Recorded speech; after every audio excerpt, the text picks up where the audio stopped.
नमस्कार मित्रांनो, इयत्ता 10वी बोर्ड परीक्षा जुलै 2023 ला आलेला प्रश्न मराठी अक्षर भारतीचा प्रश्न आहे. व्याकरण घटकावर आधारित अतिशय सोपा प्रश्न.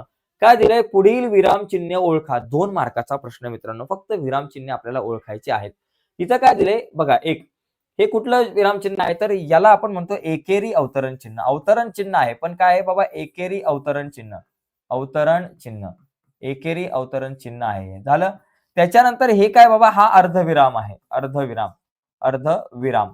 तर एकदम सोपा प्रश्न आहे मित्रांनो. एक गोष्ट लक्षात घ्यायचं आहे, की महत्त्वाची जी काही चिन्ह आहेत, पूर्णविराम, अर्धविराम, अपसरण चिन्ह, त्याचबरोबर प्रश्नचिन्ह, ही जीच उद्गारवाचक चिन्ह, ही सगळी महत्त्वाची चिन्ह आहेत ना, ती एकदा नीट समजून घ्या. कारण चिन्ह आपल्याला अशा प्रकारे जर विचारली गेली, तर हे हातातले मार्क आहेत. तर आजच्या चर्चेत तिथेच थांबूयात. व्हिडिओ आवडली असेल तर व्हिडिओला लाईक करा. नवीन असाल तुम्ही आपल्या YouTube चॅनलवर, अजूनपर्यंत चॅनल सबस्क्राईब नसेल केला मित्रांनो, तर आत्ताच आपला चॅनल सबस्क्राईब करून त्या बाजूला असलेलं बेलचं बटन दाबायला विसरू नका. धन्यवाद.